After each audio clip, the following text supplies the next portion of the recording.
Hi, and welcome to the OrgDev podcast. So design thinking has transformed how we approach products and services, but what does it really look like when we apply it to people, culture, and organizations? How do we move from post-it notes and empathy maps to real organizational change? To explore the intersection between design thinking and organization development, we're joined by the brilliant Giles Wright. Giles is an experienced practitioner who's helped leaders and organizations use design principles to rethink systems, services, and culture. Giles has been applying design thinking long before it became a buzzword, and he's passionate about how it can transform the way organizations work. Giles is a seasoned design leader with over 20 years of experience navigating complexity across private, public, and not-for-profit sectors. He's the founder and director of From Here, and it's on a mission to make human-centered design affordable and accessible for non-profits. Giles has a degree in product design and a career spanning national programs, integrated care systems, and organization transformation. And his approach blends systems thinking, inclusive design, and organizational strategy as well. And his work has tackled really big questions which are fascinating, such as how might we shift perceptions of palliative care and create services that are a positive experience, and how might we protect 12,000 frontline staff from COVID-19, and how might we imagine volunteering. So a huge thank you for joining us on a Friday afternoon, Giles. We're really looking forward to this call. Thanks for having me. It's really exciting to be here. I'm just going to be honest about that. It's great.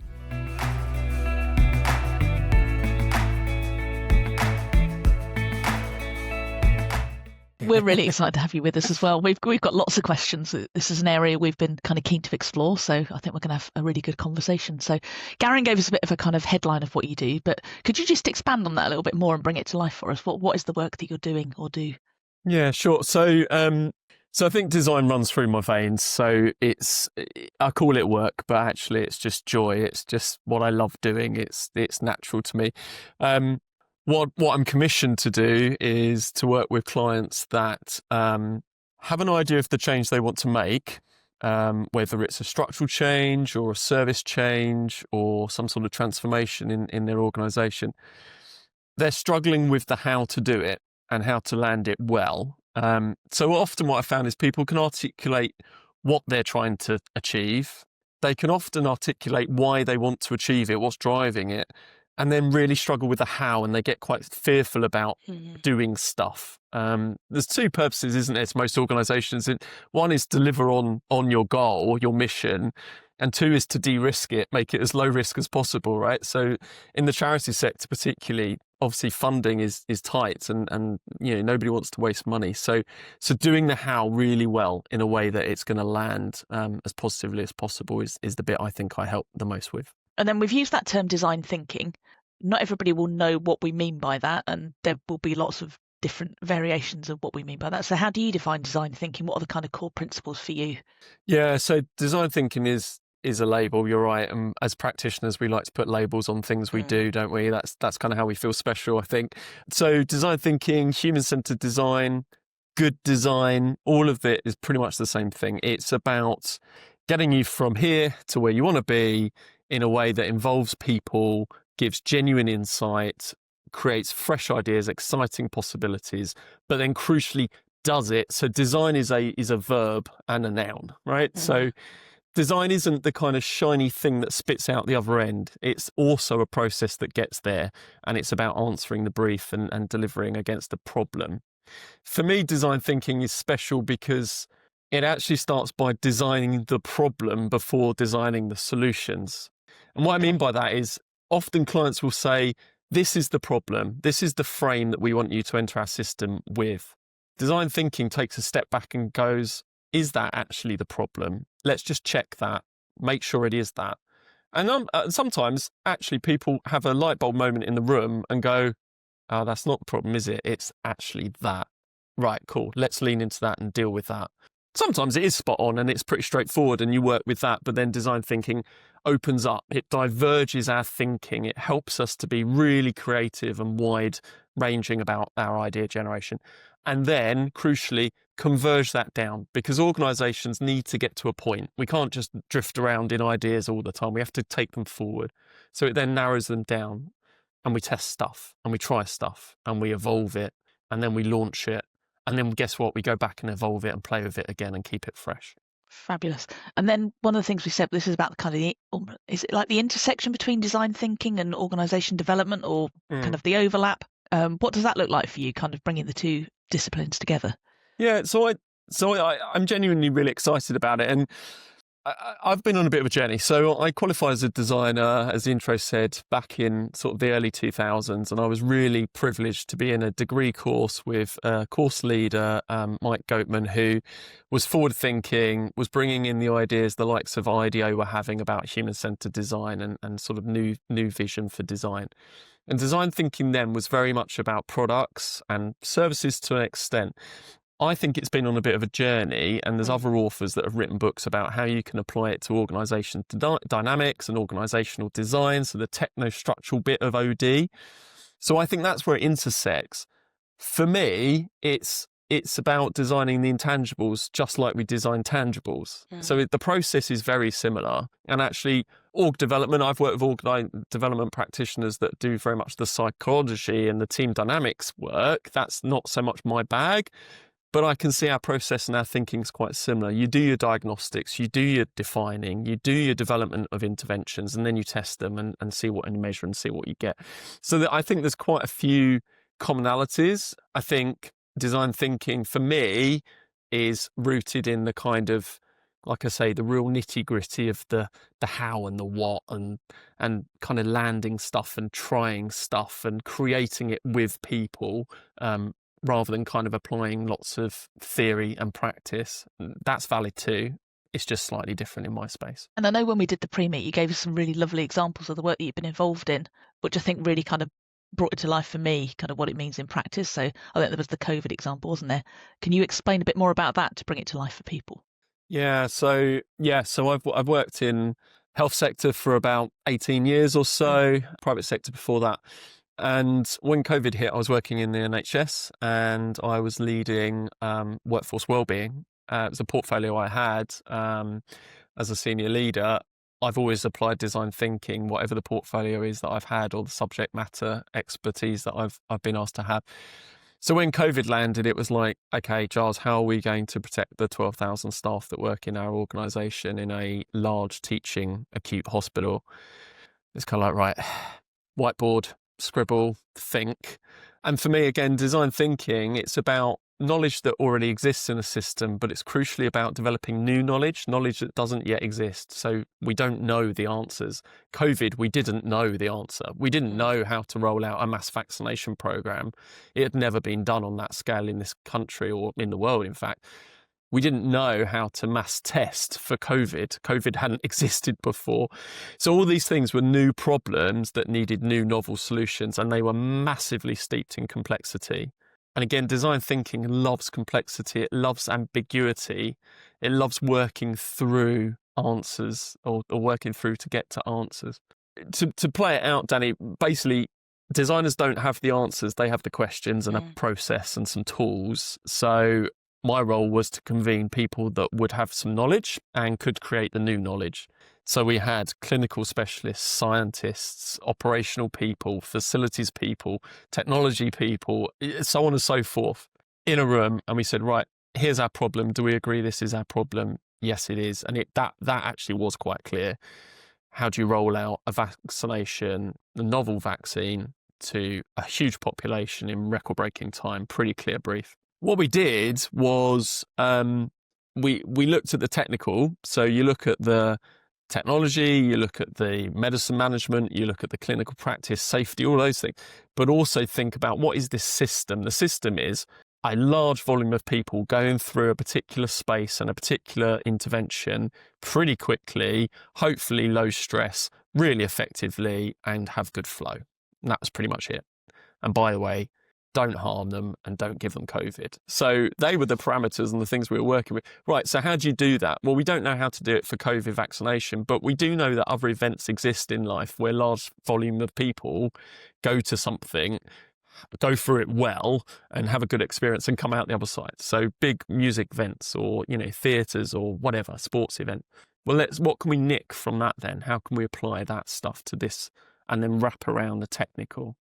So I think that's quite a good example. You kind of look far and wide for ideas that you could borrow, although they don't directly apply. there's enough synergy there, and then you work out the detail. And then ultimately what we did was designed it, created it, set it up, and then prototyped rapidly. So we knew that we were safe. We knew that the fundamentals were strong and good. What we then prototyped was the flow through the clinics, the way people booked, the information that was given, the signage. How do we usher people through the space physically well? All those, and we tweaked those, and we just prototyped and prototyped and prototyped, almost on a sort of 3-4 hourly basis right at the beginning.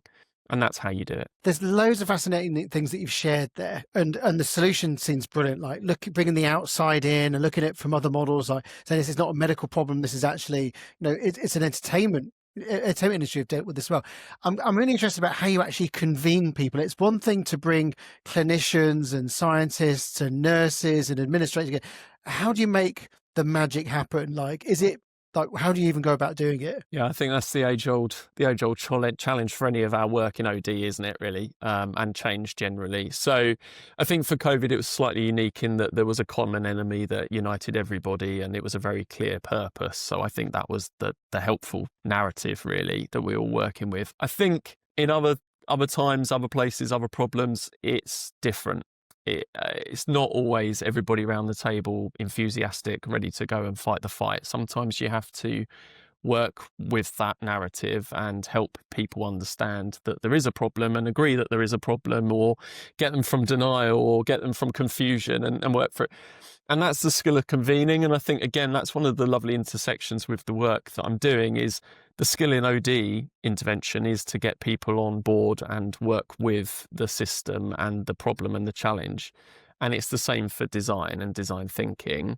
What I have found is taking people through a process. So we could talk about double diamond design process, but essentially taking people on a journey through problem to solution in creative ways, in facilitative approaches, giving them some tools, and it does start to get some energy and enthusiasm. And then you kind of get into the real work. So just entering people into a spirit of how might we do this is a really nice journey to go on. And you've mentioned the famous double diamond, which is something that people might be familiar. For some people that are on their first steps of understanding what this is, could you just give us a bit of a walkthrough about how the model works and how it all comes together? Yeah, so it's a model that's around in various versions, but there is a design council kind of licensed and copyrighted, protected version, which is great. And there's a good framework on their website if people aren't familiar and want to go and have a look. It's a really good tool. Essentially, it is literally a diagram which is 2 diamonds, and you start with your exploring problem and challenge. And then the reason they're diamonds is you diverge out with your thinking and exploration, and then you converge back in to define what you're working on and with. And then you diverge out again to idea generate. And then you converge back again to select some ideas that you're going to take through to prototyping, and then you test, and then you develop, and then you launch. Now, that's a really lovely, linear, simple model. In reality, of course, you go around in cycles, and you might go back to the start, a bit like Monopoly. You might get sent back to go, or you might have to go kind of back one step to go forward two. And that's the skill in it, really, is navigating that process and like I say, journey with people. What I will say is in the middle, so if you think left to right, so left is the kind of problem that you're working with. In the middle is the defining it, so you can then start to answer it. And the far right is the kind of outcome, or the output at least, so sort of the thing that you're going to change. Quite often clients and organisations generally, whether you're internal or external consultant, they will enter you into the thing in the middle. So they will have what they believe a defined issue is, or set of symptoms or problem. Again, design thinking, you enter the system there, but actually, like I said earlier, you go back to, is that really the challenge? Is that the problem? And one of the best ways to do that, it's not mine and it's been around for a long time, but I still love it. And I worked with a group on Friday doing it, and it's so exciting when it works. Apply 5 whys. So if I say, Garen, Danny, my problem is blah, blah, blah, and you say why, I then answer, you say why again and again. The depth of thinking and thought and reflection and detail and insight is quite remarkable, actually. And people often will say, we don't have time to explore these problems. We've just got how long does it take to do 5 whys? Like 10 minutes, quarter of an hour maybe in proper detail. And it gets you such a different starting point. which is very exciting. I had somebody on Friday say, "Oh, that's not the problem, is it? That's the problem," and you're like, but it's great because then they're energized. So back to your point before, how do you energize people and get them involved? Get them to where the real crux of the thing is, because then they suddenly get a gut feeling of, okay, cool, let's do this. So if you sort of you go through the process, does it have like one project lead and it's the same people throughout the process, or do people sort of step in and step out as you go through the process? Yeah, I think it varies depending what the problem is. Often you will have one convener. So whether that's me being asked to facilitate or somebody internally with some support, shadow consulting, normally you have one convener that holds it all together throughout and will oversee it. And you generally have some sort of project management person or capability around it as well, just to make sure that you move things through. But we're not a Gantt chart process. It doesn't quite work like that. And then you'll have subject matter experts. So when you're idea generating, you want as many different skills and backgrounds and perspectives as you can get, and you want to use all of them and see if you can put them together to make something that's much more robust and multifaceted. When you get into prototyping, you might change. So it might be that actually a technical person is the person that needs to create the thing to prototype it. And other people will step back. You might have somebody that's particularly good at ethnographic research or observation or measurement. They might take the lead at that point to see what it's doing and is it doing what it should be doing. So I think sort of the further you go on in the process, you probably are narrowing down and using subject matter expertise. One question I was just wondering there as well. So how would someone know that they need some design thinking? You know, as I'm faced by this titanic problem, I've got to get 12,000 people through this thing and I can't give them COVID. You know, do they go for the Rolodex and go, right, okay, trainers, no, learning and development, no, design thinkers? Like, how do I know that it's a design thinking issue? So I think it's the best kept secret out there, actually, in some ways. So there's a guy called Roger Martin in 2009 wrote a book, Business of Design, I think it's called, or something similar, and basically said, look, design thinking used in organisations like Procter & Gamble, for example, is revolutionising how they innovate and how they land good products and good services. And actually, everybody should be learning this in their leadership development portfolio. It's kind of a key skill, and you don't necessarily need specialists, but everyone should have some understanding. That hasn't really progressed. So there's an academic, Ida Engholm, in sort of 2019, I think, did a study of design thinking, this so-called design thinking thing. Where's it showing up? How's it showing up? And she said, okay, it's got roots in kind of graphics and products originally, and then it moved into sort of services and stuff. And then it's moved into kind of organizations, teams and systems.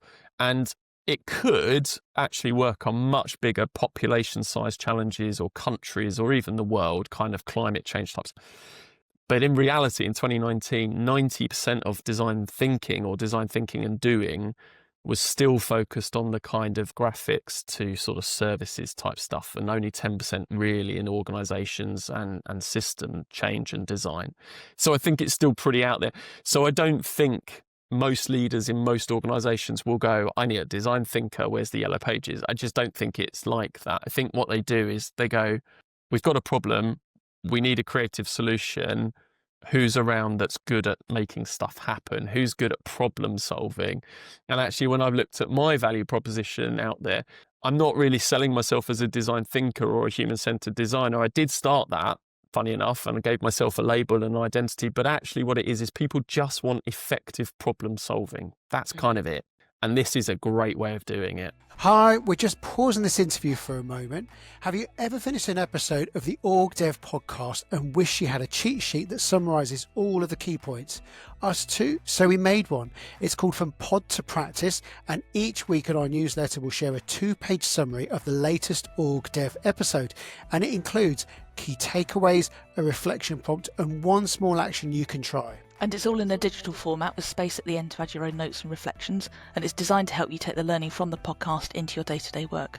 So to get your copy, just sign up to our Next Step to Better newsletter. The link's in the show notes, or you can visit our website at www.distinction.live to get the latest From Pod to Practice in your inbox. And let us know what you think. We'd love to get your feedback.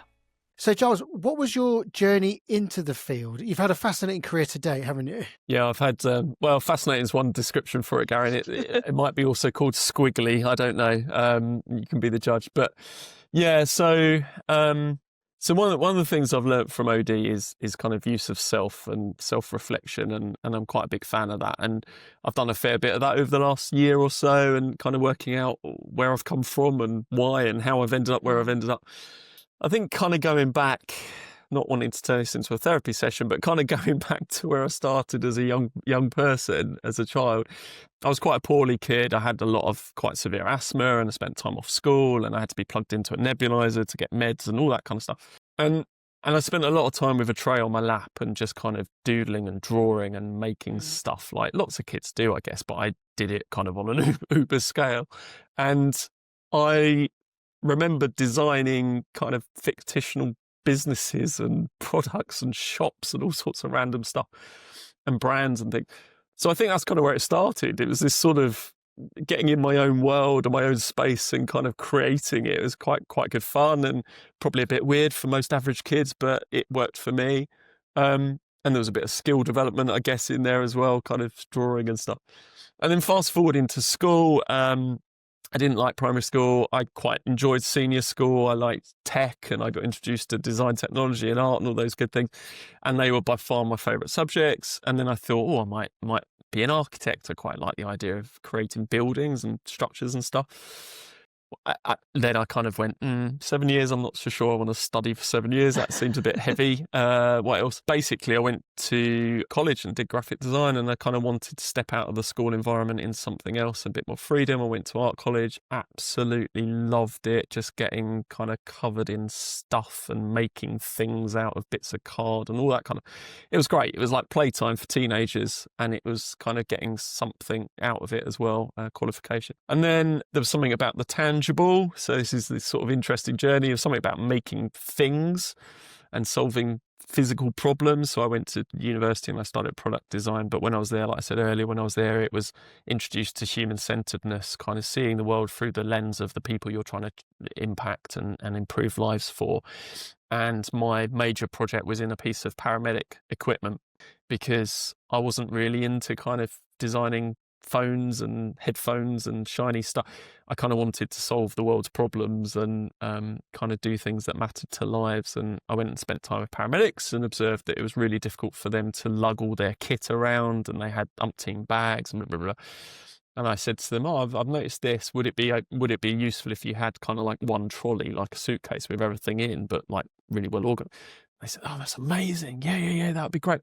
So I designed that and prototyped it, and we tested it, and that's what I created. And it was brilliant. I loved it. And then I went to be a designer for a bit, and I was designing kind of bits of plastic, which it was fun. I was a designer and I'd qualified and got a job, but it didn't really satisfy me, on a personal level. I went into brand and marketing, and it was great, and paid the bills again. It didn't really sit with my values. It was kind of about profit and product cycles and stuff. And then I went into health. So I went into a hospice, and I got a job as head of comms, and I kind of talked my way into it and sort of said, I think it's about communication. I think it's about kind of problem solving and selling stuff with integrity and telling good stories. And by the way, I've got a graphics qualification. They were like, that's great. You can do stuff as well as kind of, all the writing bit, you can make things. So I did that, and I did it for 5 years. And because it was a voluntary sector organisation and a charity and relatively small organisation, I got involved in all kinds of stuff, including service design. And I had a great chief exec mentor who said, Giles, I think we could do better with day therapy services and sort of day care for end-of-life care patients. Do you want to have a go at designing something with the team? And I was kind of like, yeah, great. If you think I can. Yeah, brilliant. And we did. And we went on that process, that double diamond process, basically. And we worked it through, and we brought patients in, like people nearing the end of their lives. You can't involve them. Like, they really wanted to shape services. And like, they didn't want us to make that decision for them. They wanted to be asked and then involved. And so we did. And it was great. And families and all sorts of it. So real human-centered stuff in reality, in some of the most difficult circumstances for individuals, but it was rewarding and energizing, and we got to a much better result a much better outcome as a result. So I did that and did it for 5 years. And then my mentor said, kind of go somewhere else, spread your wings, go and try different systems, different scale. Go. And I went into a really large hospital. And I went into volunteering, and they said, can you transform volunteering? And I said, well, I've come from a voluntary sector organisation. Yeah, I think I have a go at that. So I transformed volunteering, and we put volunteering onto the map and gave it a profile and professionalised it and took them through a change journey. And then they said, could you do that for occupational health? So I went to occupational health and did it for occupational health. Then well-being, kind of what's workforce well-being in the modern organisation, in frontline challenges and so on. And I did it for that. And then COVID came along, and we've talked about COVID. And then I moved sort of into OD after that, and kind of employee experience design and employee engagement design. How do you purposely design a value proposition for a workforce that retains them, but also satisfies their needs, meets their needs, and makes them proud to be in an organisation and advocate for an organisation and be effective in an organisation. So I did that as well. So design thinking is the thread that's always run through it, just played it out in different circumstances, in different ways. And then I've kind of gone, I've always wanted to do this on my own, and I really love charities, and I'm really feeling a pull back to the non-profit sector, and they're having such a rough time. Funding's harder and services are more in demand, and I really think design thinking could help and have some value for people. And how can I do that affordably for them, with them? So that's where I'm at now. So yeah, real squiggly career, but design running right through it like a spine, I think. One of the things you talked about there, it's a fascinating journey, but you were talking about volunteers there. And we know that a few of the people that actually watch this, they work in not-for-profits. They really rely on the volunteering workforce as well. But volunteering doesn't often have a home within an organisation. You know, does it sit in HR? Does it sit in another part of the organisation? How do you go about creating a sense of belonging and inclusion for volunteers so they're out in the field and they feel part of something they're not actually employed by? Is it possible? Yeah, it's completely possible. It's not easy, but it is completely possible. My first experience of volunteers and managing volunteers was in the hospice. Interesting ratio. We had about 100 staff at that time and 500 volunteers. So volunteers were everything. They were the energy, the lifeblood, the capacity, all of that stuff. So it was a good dynamic to get immersed in and introduced to. Managing volunteers, quite tricky. These people are giving up their time and enthusiastically giving of themselves, and kind of, how do you manage those? You don't have the same contractual levers or incentives or whatever. So you have to tap in, again, human-centered. You have to tap into what their motivations are and what their belief systems are and their values, and why are they doing it? It's that why question again. And then what do you do to get all the organisational bureaucracy and barriers out the way to enable them to do it, but to do it well and to do it safely? You have to have some governance. So that was my kind of learning, I guess. And then I took that into the NHS. And when I joined, they had a good volunteering programme, and there was sort of some young people that were doing it to get experience of working in a hospital because they wanted to go on and be nurses and doctors and so on. And there were some sort of, I guess, stereotypical older volunteers that were doing it because they wanted to keep active and they wanted to give something back to society and they wanted to be helpful.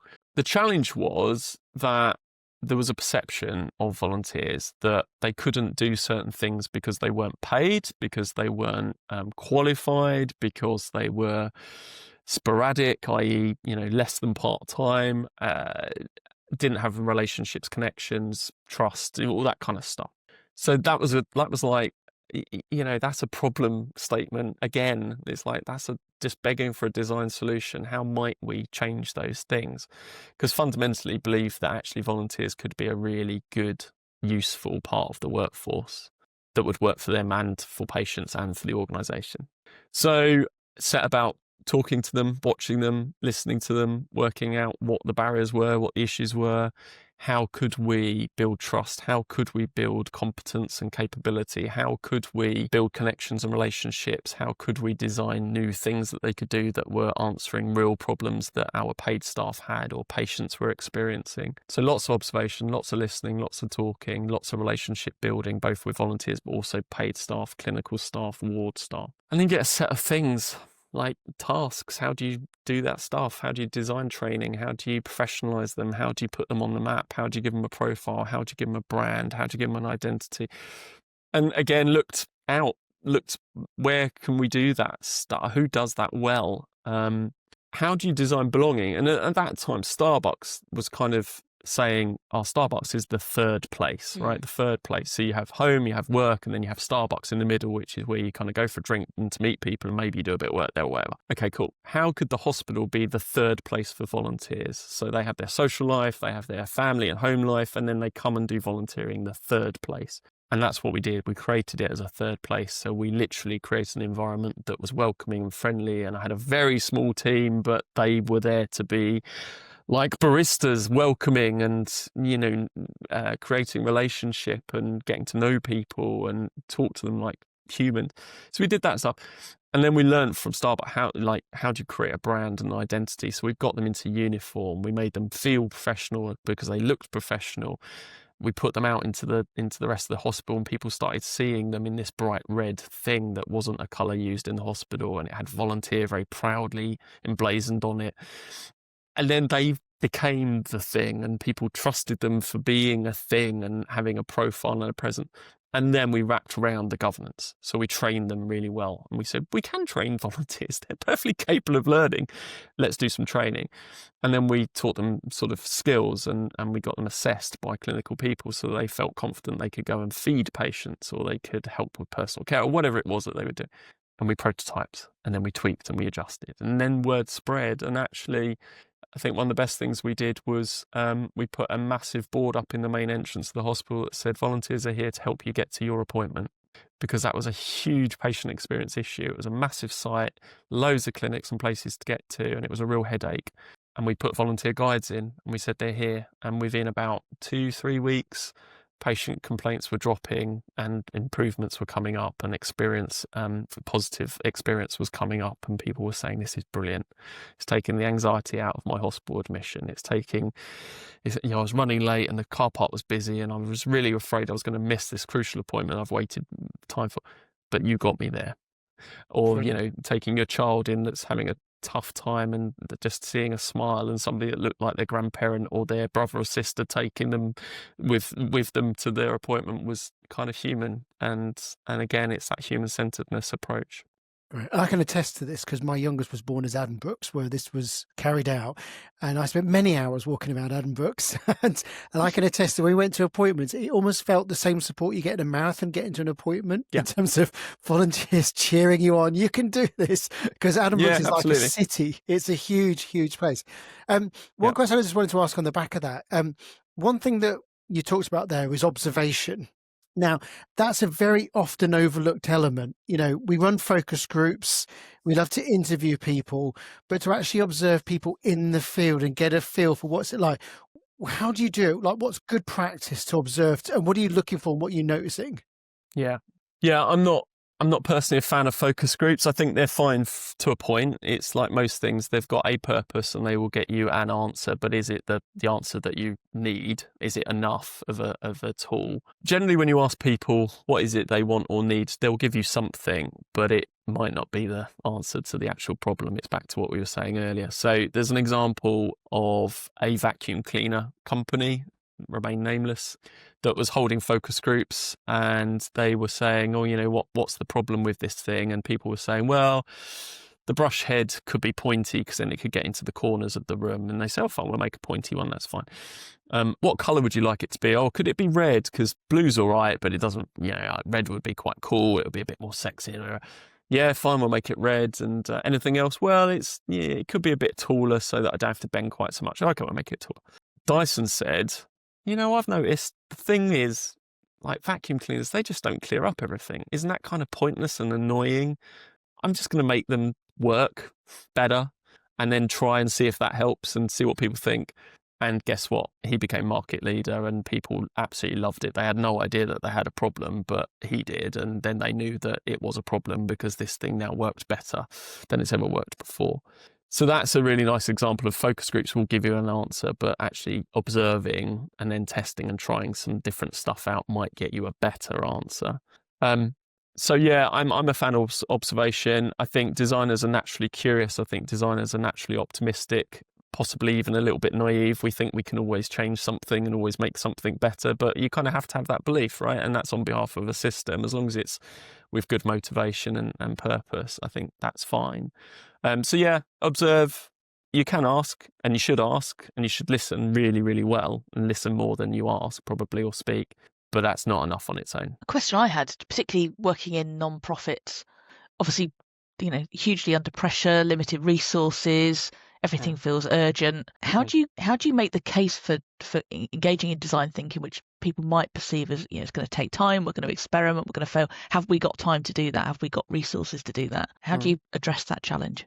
Yeah, I think it's not dissimilar to any kind of business that's wanting to make an investment and nervous about it because of potential loss or return. I think you kind of have to spin it on its head and go, do we have the money and the time to afford to waste? No, we don't. We probably have less of it than we've had before. So actually getting something right first time and trying to reduce the risk of what we're doing is really, really important. And that's what design thinking does. And it does it well, because you're going to test something that's got real insight with people that really know the answers and have the answers. And I fundamentally believe that the people that work in these organisations are the ones that have the answers, along with the people that they're trying to serve and look after and care and support. They have the answer. So I think that's the best way to reach a solution that's going to be lower risk.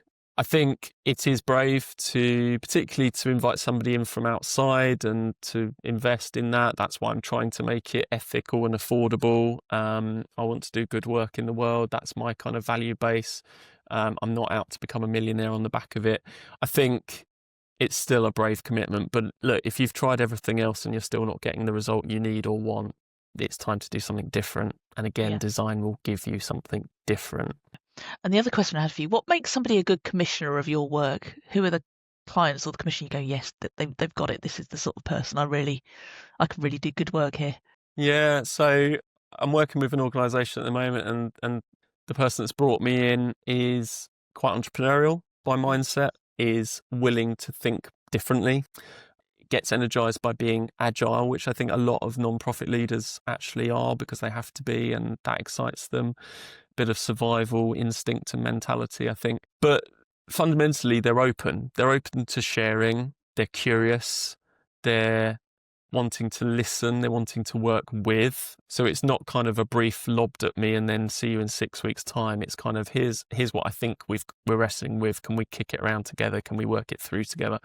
And by the way, here's my team. Work with them. Do what's helpful. So they're real partnership. Actually, I mean, that sounds probably a bit of a cliche, but I think it's true. A designer shouldn't be a single practitioner. They shouldn't be a lone island. That's not how it works. I think a good commissioner also should keep you on track. I mean, designers could, not that I would, but we could get lost in our own ideation for weeks on end because we love it and it's energized. But we have to stay grounded. An organisation needs to get to the solution and it needs to get to an outcome. So I think a good commissioner does that balance, check and balance as well. Equally, a good consultant should keep one eye on time as well. You mentioned it a few times, which is like test, experiment, all those kind of things. It's a word we often hear sort of chief executives, we want you to go out, we want you to experiment. But that's easier than done. Often there's a little bit of fear attached. How can you create the conditions where testing can happen? And what kind of tests can you do? What's safe to try or safe enough? Yeah. And I think, to be fair also, leaders hear test and think expense, or they hear creativity and think time, or they hear prototyping and think, oh, it's not going to be good enough. We shouldn't put it out there. A good example of a prototype, right, could be, I'm a designer, so I've always got a marker pen nearby. A prototype could be, this is a bit naff and it's a bit kind of obvious, but an app, right? So we think that the answer to anxiety, human emotions, anxiety in waiting for a clinic appointment, is because people don't know where they are in the process, who they're going to see next. We're going to create an app which people can then kind of see in real time, tells them where they are in the process, what they're waiting for next and who they're going to see. Right, here's a prototype, okay? So you draw, here's your smartphone, here's your screen, this is the thing here, this is the thing here, this is the thing here. That took me, 10 seconds. you take that out into a clinic and you sit with somebody and you say, are we thinking along the right lines? Would that be helpful or not? And they kind of go, that's great, but I don't have a smartphone. Okay, right, we've prototyped that out the window. Yeah, it took like what? Others would develop the entire thing, and then when they launched it, they would find out, wouldn't they? So how much did that cost? One Post-it note and about 3 minutes. That's prototyping. Now, it can also be, the other extreme, I was being slightly kind of provocative, but the other extreme of that is you could design kind of a whole pathway and a booking system and stuff and get it to the bare bones to try, but you've still invested time and energy and probably some expense, and then you put it out there. And that's okay too. But it's kind of, what's the right level of prototyping for the thing we need to learn from and try out? That's the rule, really.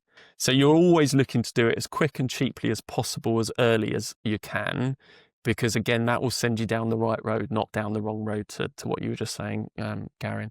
I had somebody last week said, we were doing some design thinking session, and their kind of thing was, how can we get the voices of patients more readily into our work and inform our work?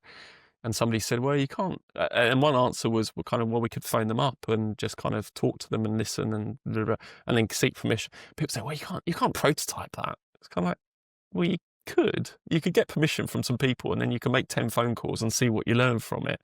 That's prototyping. It would take you half an hour. Quick, cheap, early as possible, make some decisions, and then you can get more sophisticated with it as you have confidence build. If you're watching this and you want to rewind that bit, this will save your company hundreds of thousands of dollars. We know this, don't we? We do. Fabulous. One question for you. What do you enjoy most about the work you do? Problem solving. So, as my wife will testify, I absolutely hate jigsaw puzzles with a passion, and she quite likes them. And I don't really like board games, but for some reason, organisation problems and design problems are like, a bit of a thing for me. A bit Sherlock Holmesy, I think. Kind of not having an obvious answer to a complex problem is gold. I love it, and getting immersed in it. I also really love mapping stuff. As you probably saw, I love scribbling and sketching and sticking stuff on a wall and working out what the patterns are and all that stuff. So exploration, really, but ultimately it's kind of give me a really nutty, tricky, stuck problem and I'll get completely immersed in it. People love a tool or a technique. Are there any particular tools or techniques that you find yourself going back to that you'd recommend others kind of investigate? Yeah, so as I said, one of the most powerful is the 5 whys. And why is it so powerful? Because it's so easy and anyone can do it, literally. And you can't predict where you're going to get to with it, but you can do it fairly safely, actually. And it gets you some interesting insights. So I use that a lot. I like analogous thinking. So what other systems, organisations, setups can you nick ideas from and test them and learn from? I use that quite a lot. A retroactive exercise. Again, I didn't come up with this, but it's super helpful. So basically, you take the thing that you're about to try or do, you imagine that you're the other side of doing it in the future, and you think about the likely things that could have gone wrong with it or why it might not have worked. And you just post-it note, brainstorm it, or Miro board, map it, whatever. And you do it with a group. And then you kind of go, all right, so how do we stop those things happening? So you do a reverse problem solve. And we've done that. We did that with staff survey. We said, right, we need to increase engagement. To do that, we need to get more voices of staff on a really large workforce. We're going to put a survey out. What might stop people completing it? What's going to turn people off? And you get a list of practical stuff, and you get a list of behavioural stuff, and you get a list of logistic stuff, whatever. And then you go, okay, what are the most likely? And then how are we going to sort those out? And then you guess what? You put those things into action at the beginning, and it works. It really does work. And it's like another hour, 2 hours piece of workshop. It's not crazy hard, but it's like everything. It's a tool to be done well with some skill, and then you get good results. And then we asked you what you love most. What do you find most challenging about the work that you do?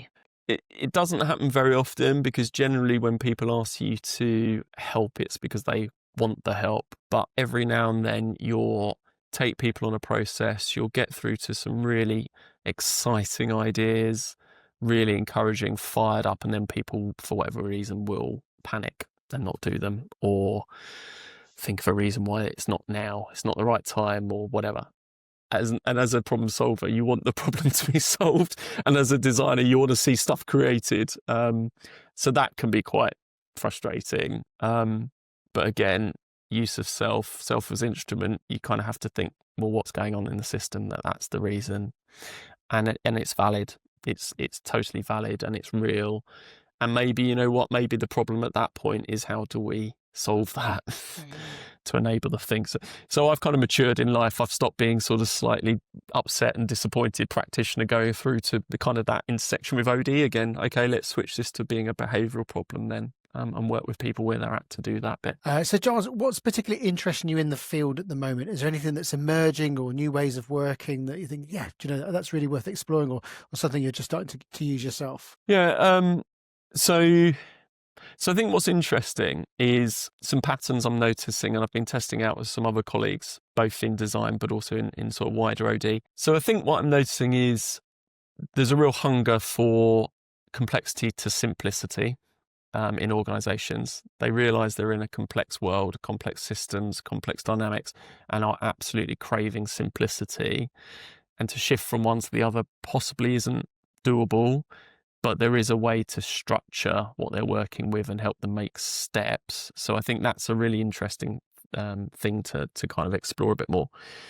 The other thing that I've noticed showing up quite a bit is, I think, particularly in non-profits, actually, particularly in charities, getting really good at insights and understanding why they're doing what they're doing, why there's a need, why X leads to Y, and all that. And they kind of have some instincts of what value they could offer to a particular group of beneficiaries, but really stuck on the how. Because what they've done before doesn't now work for the new world. So again, I'm curious and I'm passionate about design leaning into the how. I think AI, inevitably, technology, really interesting. Do I think AI is going to solve all of the problems, automate everyone's roles, do away with design thinking? No, I don't. Why do I think that? Because AI is based on existing knowledge. Design thinking feeds on new knowledge, not yet understood. And I don't think AI can do that yet, and whether it will be able to at all. Where I think it is quite exciting in the field of design and design thinking, though, is that it can rapidly create prototypes. So, you know, back to the example earlier, we were saying, if you want to mock up a thing to go and have a conversation, see if it lands well, AI can do that in 30 seconds or a minute. So even if you don't have the skills yourself to produce a thing, it can. If you need to sift a ton of knowledge to help you define and do that convergence piece, AI will do it super quickly. So I'm curious, and I'm sort of open-minded to it. I think it's going to be another tool. I don't think it's going to be the solution on its own. One question we like, when you look back at your career so far, what are some of the biggest lessons you've learned along the way that you carry forward with you into your work now? The biggest one I think I've learned is I don't have all the answers, and that's not my job. And that might sound really odd compared to what I've been saying, but I think when you enter the workplace and you're an employee, you kind of feel like you have to have answers. That's what you're getting paid for. So staying true to what the practice is, which is having all the good questions, is what I've always known, but haven't always practiced. And I've learned that is where I need to stay true to myself and true to the practice. And then refining that skill, asking the questions that might seem so obvious and naive, but they're often the ones that no one else has asked, and they're exactly the right ones. Now, what I found joyful about working with groups in different sectors and different professions is that I don't know what they do, and I'm not paid to know what they do. I'm paid to ask them questions about what they do, and then that unlocks the answers that they didn't have before and gives them enough of an idea of what to do with whatever it is they're wrestling. So that's what I've learned, really. I think questions and skill in asking questions and observing. We've talked about observing, but you know, it's not just what you know, it's what you see. I've got a pretty photographic memory. I'm constantly scanning the world and thinking, oh, that's interesting, and I'll bank that for later, and I'm curious about why they do that. Then use it and apply it, dig it out later. And I think that kind of mindset of not having to know everything is quite liberating, isn't it? Because it releases the pressure quite a lot, and therefore allows you to focus on your task and where you can add value.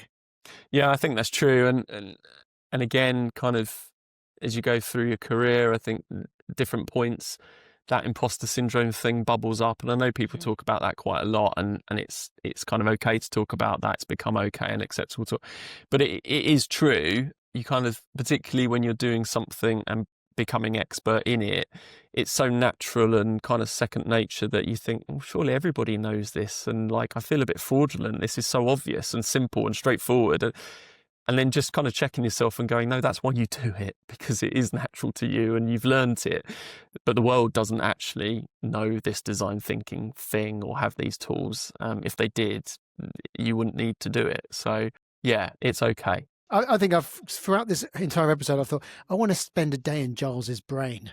That's what I just think it'd be amazing. Anyway, in the mind attic, as Sherlock calls it. So how do you invest in your own learning and development?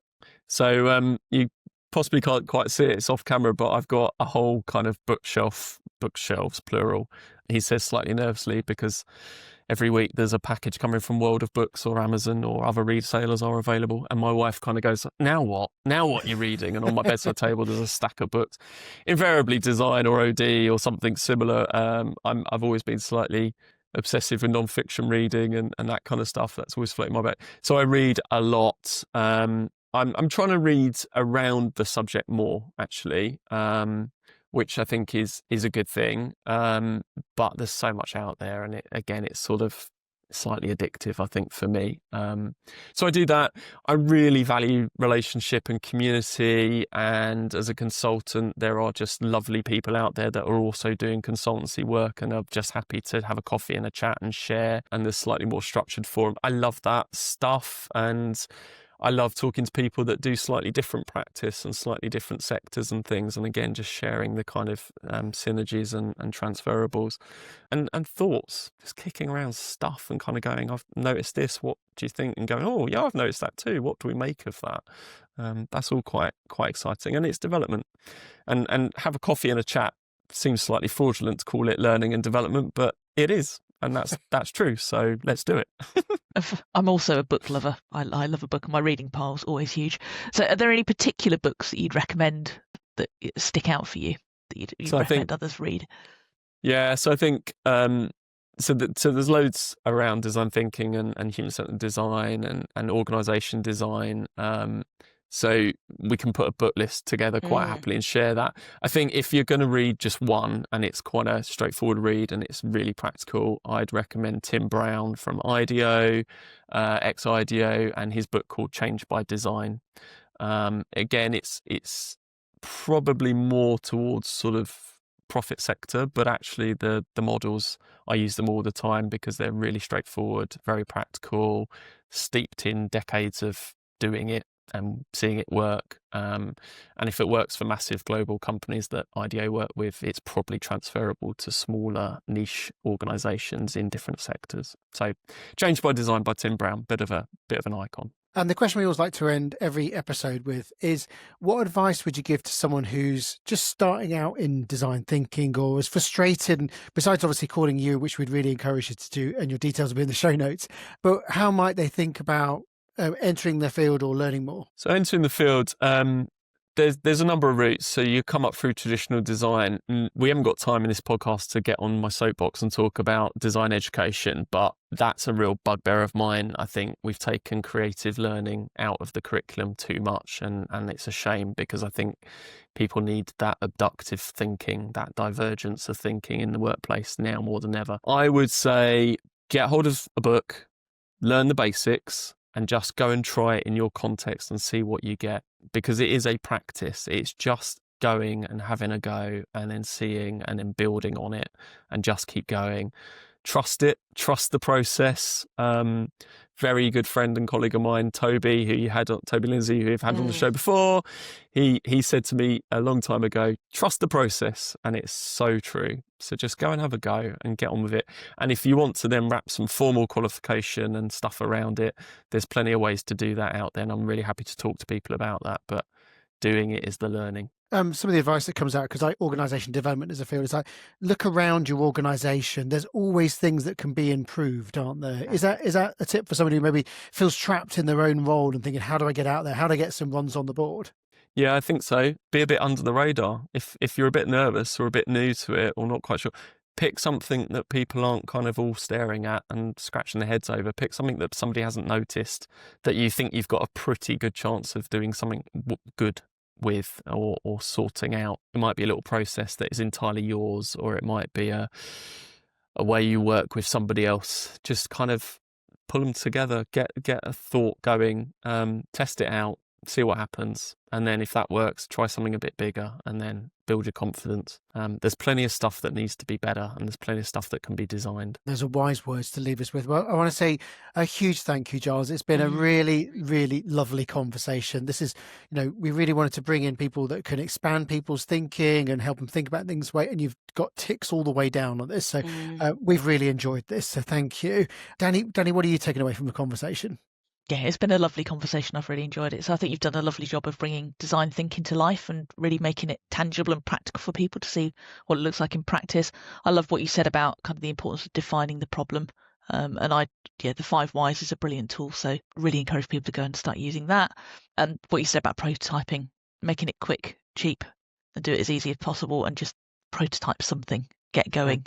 Yeah, and learn from it. Yeah, and I think absolutely ditto for me. Again, going back to the power of observation, the fact that it's an overlooked thing, and doing a focus group is quite an artificial thing to do, like see things out in the wild, doing what it does. And also, that choosing the right level of prototyping according to what it needs. It doesn't need to be some huge, expensive experiment. It's sort of starting where you are as well. And I love the tools that you shared as well, the retroactive and different things as well. Giles, I know that people will have enjoyed this. You've launched From Here fairly recently, haven't you? If people are interested in your work, if they'd like to have a discussion with you, do you know what? I've got this problem and I want to look at it from a different angle.